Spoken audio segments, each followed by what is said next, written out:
саволи дин домлои азиз, ами риш мондагием дар Россия ҳастем, Федератсияи Россия ҳастем.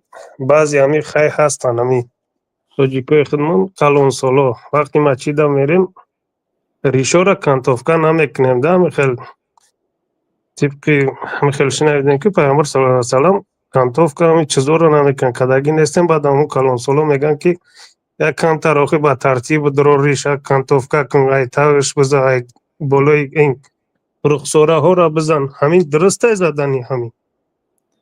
ریش در لغت عرب لحیه هست. میگن که هر مویی که در جاغ پایان سبزیده است، هر مویی که در جاغ پایان سبزیده است تا زیر منح. مویی که مثلا در تگ چشم سبزیده است این ریش نیست.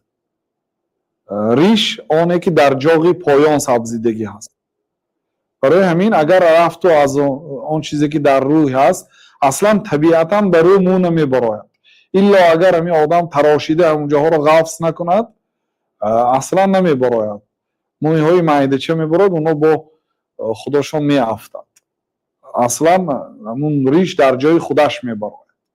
از سبب تراشیدن بعد وای کم کم از حد خودش تجاوز میکنه، گذشته میرد.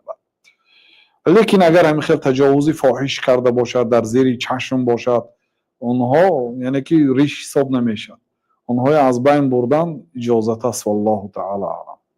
از آن پیامبر صلی الله علیه و سلم در جای خودش بود و زیبا بود، بنابراین پیامبر صلی الله علیه و سلم دست نمیرسانیدند.